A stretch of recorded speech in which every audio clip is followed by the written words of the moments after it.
Shalom, perkenalkan nama saya Sola Gracia Valentina Margareta dengan NIM 1907718.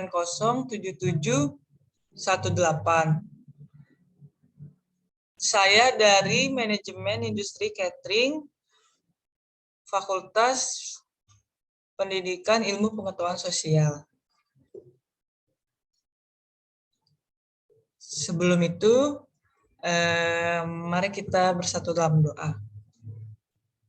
Terima kasih Tuhan untuk hari ini, Kau telah memberkati sepanjang hari, di mana saya bisa menyampaikan sedikit daripada firman-Mu. Semoga firman-Mu dapat diterima dan dilakukan dengan lebih baik lagi. Terima kasih Tuhan, amin.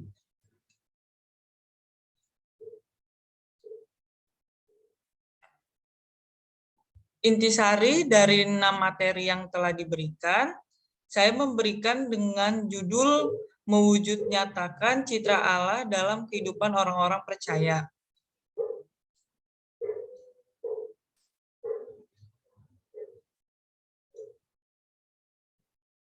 Citra Allah.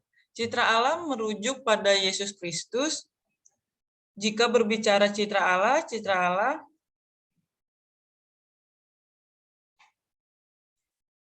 seperti apakah wajah Yesus?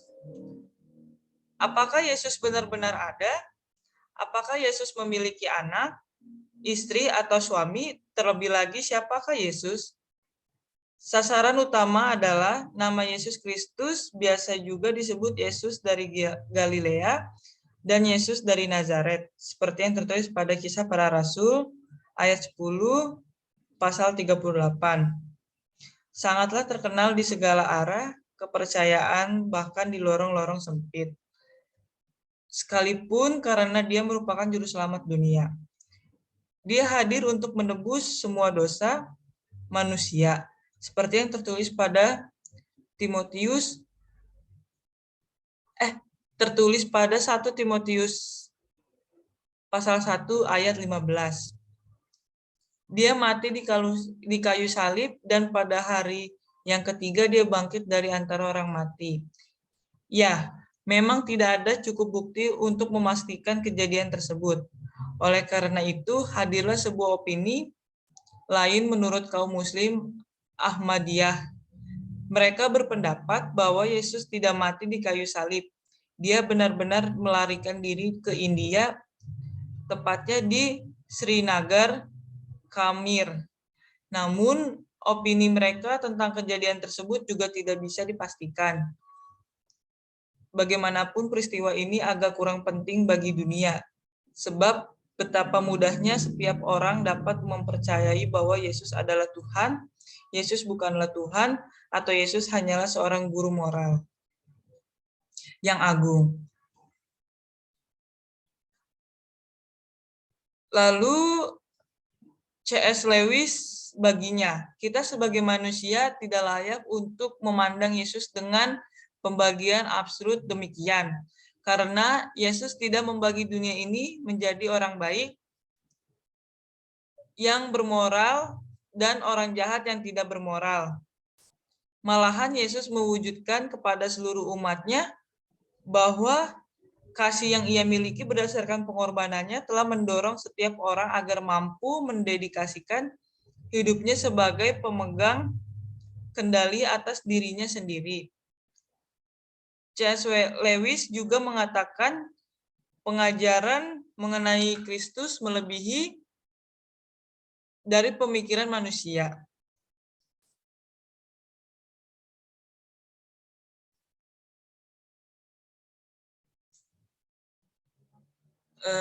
Siapakah Yesus bagi kita? Sebagaimana Yesus yang selalu mencintai kita, bukan karena kita baik, melainkan kebaikan itu muncul karena Tuhan Yesus mencintai kita. Lalu pernyataan sekarang, siapakah Yesus Kristus?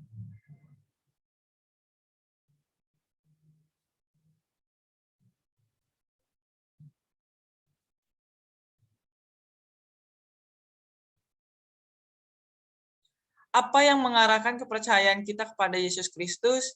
Ya, yaitu adanya suatu kepercayaan. Ketika kepercayaan itu tiba, maka ada sesuatu yang menghadirkan diri kita atau spiritualitas kita, atau yang disebut juga dengan iman. Karena iman akan mempertumbuhkan rasa keyakinan secara penuh merujuk pada imam besar, yaitu Yesus Kristus.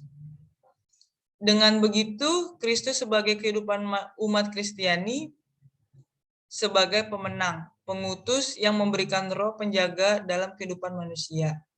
Dengan kesimpulan pengertian mengenai citra Allah melalui Yesus Kristus adalah kita. Artinya, mengarahkan iman kepercayaan kita bahwa Tuhan adalah Sang Juru Selamat manusia.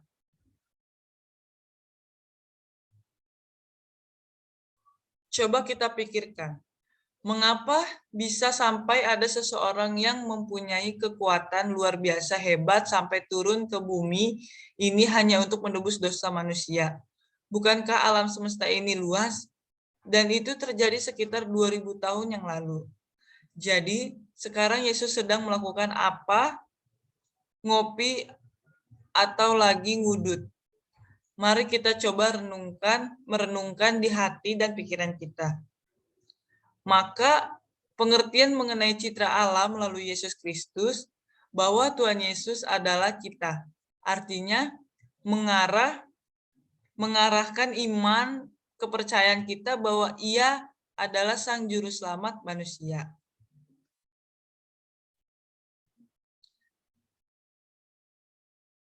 Lalu manusia, yaitu ada manusia tidak bisa sepuasnya memikirkan setiap kejadian yang bersangkutan akan nama Tuhan. Pada dasarnya, Tuhan melampaui segala akal. Apakah betul begitu? Ya, jelas-jelas tidak dong. Tetapi mari kita berpura-pura bahwa itu benar. Manusia tidak bisa terus-menerus melakukan kehendaknya. Itu karena manusia berdosa-dosa telah memisahkan hubungan antara manusia dengan Allah. Dosa atau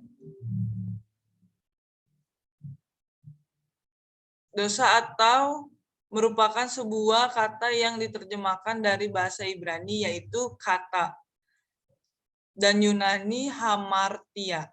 Sebenarnya kata apabila diartikan secara harafiah menjadi gagal. Terlebih lagi menurut Alkitab, kata adalah gagal mencapai tujuanmu. Namun apakah tujuannya? Semua itu berawal dari kitab Kejadian. Kita semua tahu bahwa Adam dan Hawa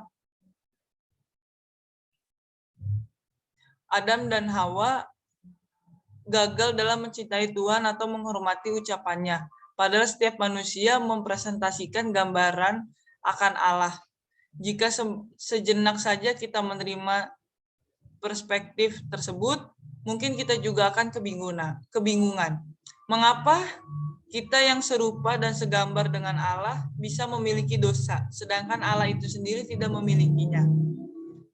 Sekali lagi, malahan Tuhanlah yang akan menebus dosa manusia. Berarti keselamatan yaitu anugerah dan kasih karunia.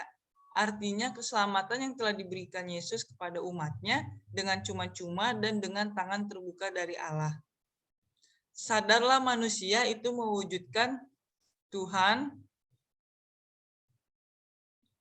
sangat mencintaimu. Oleh karena itu, meskipun kita terbelenggu atas dosa-dosa, kita harus tetap hidup sebagaimana Yesus telah hidup, dan itu yang dimaksud dari kehidupan umat Kristen yang dinamis.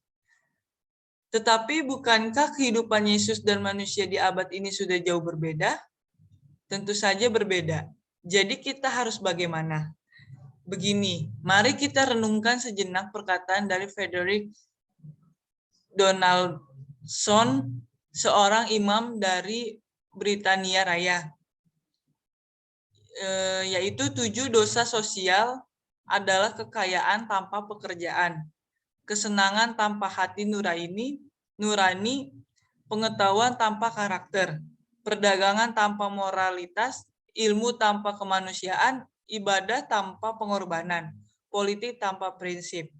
Inilah hal-hal yang seharusnya kita hindari. Sebab Alkitab juga mengajarkan hal-hal tersebut tapi dengan bahasa yang berbeda. Sayangnya itu sangatlah sulit. Kesulitan itu hadir karena menurut Soren Kierkegaard dalam bukunya yang berjudul Provokasi Spiritual Writings of Kierkegaard, yaitu orang Kristen adalah sekelompok penipu licik. Kita berpura-pura tidak dapat memahami Alkitab karena kita tahu betul bahwa begitu kita mengerti, kita wajib bertindak sesuai dengan itu. Dengan kata lain, jika seseorang ingin menjadi pelayan Tuhan dan bersungguh-sungguh melayani sesamanya, baik itu di tempat kerja, sekolah, dan rumah, ia harus berani menghilangkan rasa kesungkanannya untuk tidak setuju dengan banyak orang, karena Alkitab adalah pedomannya.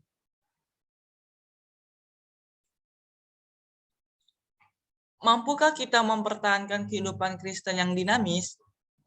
Tentu saja kita pasti bisa jika kita memiliki namanya konsisten dan menerapkan apa yang Tuhan maksudkan kepada kita di kehidupan sehari-hari. Kehidupan orang Kristen yang dinamis merujuk pada ilustrasi sebuah roda berputar dalam roda berputar menggambarkan kualitas orang Kristen dalam menumbuhkan iman yang mengikuti perkembangan kehidupan manusia. Seperti pada materi ilustrasi roda berputar. Yang pertama, ada poros. Poros merupakan pusat atau sumber tenaga. Artinya, dalam kehidupan manusia bahwa pusat tersebut terletak pada Yesus Kristus yang merupakan sebagai sumber yang tidak bisa terlepas dari kehidupan sehari-hari manusia. Setelah mengetahui pusat dari roda tersebut, maka ada pun 4 hal yang menggambarkan sebagai berikut, yaitu 2 jari-jari mengarahkan vertikal dan horizontal. Yang termasuk dalam jari-jari vertikal yaitu pertama ada doa. Doa diartikan sebagai komunikasi manusia kepada Tuhan, karena jika manusia tidak melakukan tekun dalam doa, hidup manusia akan menjadi sia-sia.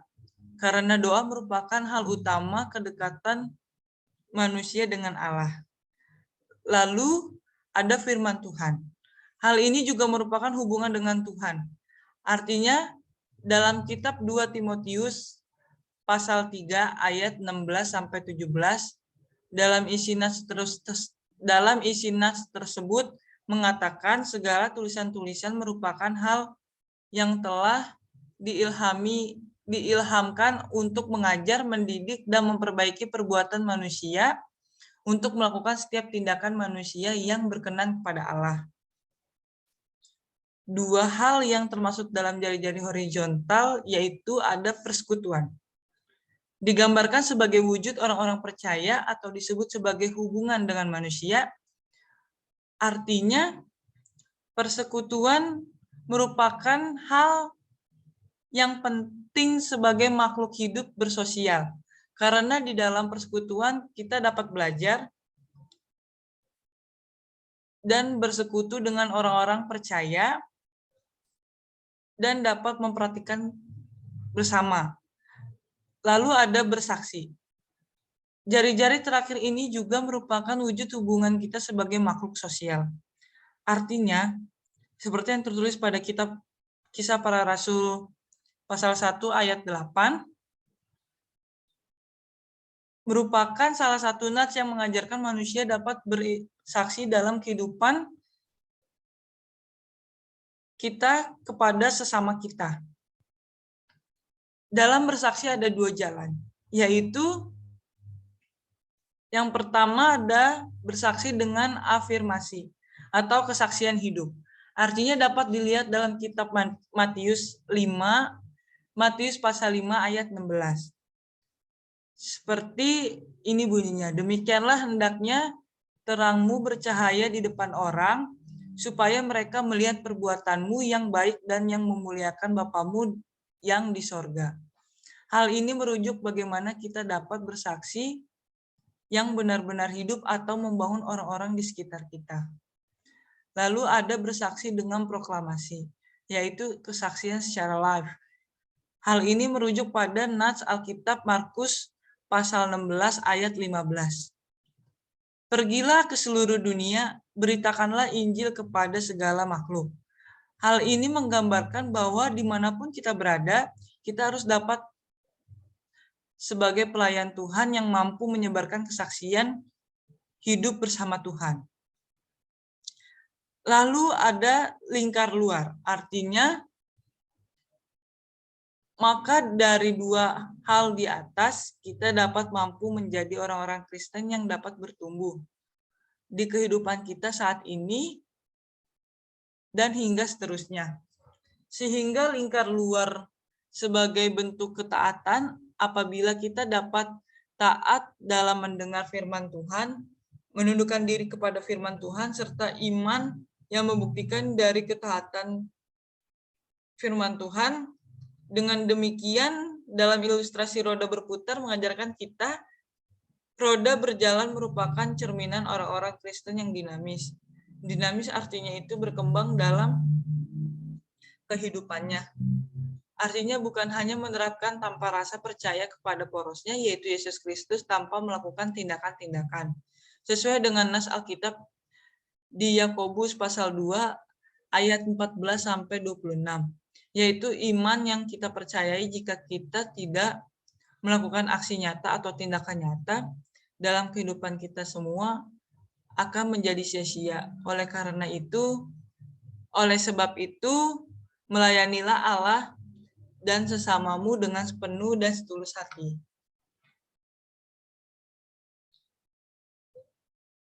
Artinya, dalam kehidupan orang-orang percaya melalui iman saja tidak cukup.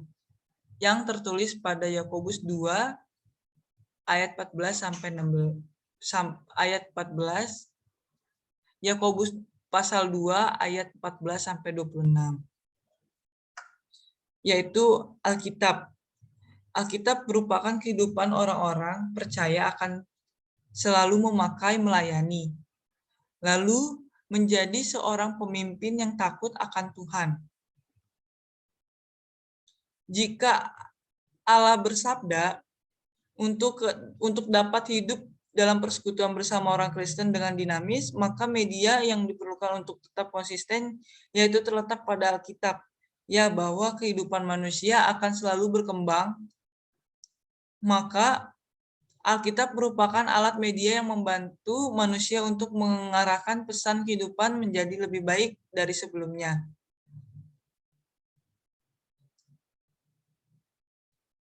Lalu melayani dimanapun kita berada. Marketplace ministry.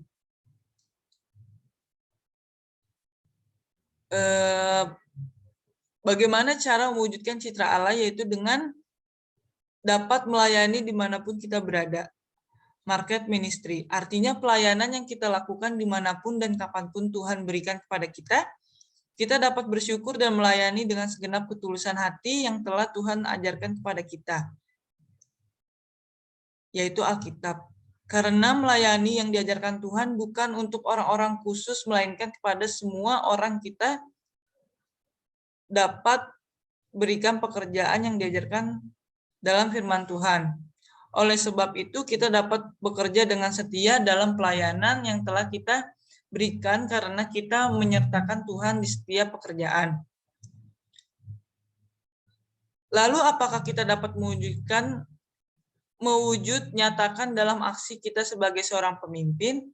Aksi nyata dalam mewujudkan citra Allah dari kepemimpinan yang berdasarkan Alkitab, karena tak heran jika seseorang mampu melakukannya. Ia akan menjadi pemimpin yang hebat.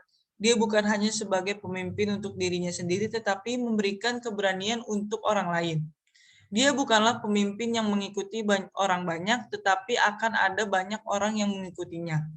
Karena dia adalah seorang pemimpin yang melakukan kebenaran firman Tuhan. Kesimpulannya, kita diajarkan sebagai orang Kristen dapat melakukan aksi yang bukan hanya sekedar pendirian dalam pemikiran dan perkataan, namun diwujud nyatakan dalam aksi perbuatan kita, agar kelak kita dapat menjadi garam dan terang semasa kita hidup dan berguna bagi sesama dan di mata Tuhan. Seperti perkataan Paus Yohanes Paulus II, kita tidak dapat hidup tanpa pengharapan dan kita harus punya tujuan hidup dan paham makna keberadaan kita bersamanya. Manusia tidak dapat hidup tanpa cinta. Ia tetaplah makhluk yang tidak dapat dimengerti oleh dirinya sendiri. Kehidupannya tidak bermakna bila cinta tidak ditunjukkan padanya. Bila ia tidak mengalami cinta dan menjadikan cinta miliknya, dan bila ia tidak berpartisipasi secara intim di dalamnya, inilah alasannya bahwa Kristus Sang Penebus menyatakan dirinya secara penuh kepada manusia. Ya, terima kasih untuk waktunya. Mari kita bersatu dalam doa. Tuhan, terima kasih untuk firman-Mu Tuhan. Semoga apa yang telah disampaikan dan didiskusikan dapat berguna bagi pembacanya Tuhan. Terima kasih Tuhan. Amin. Shalom.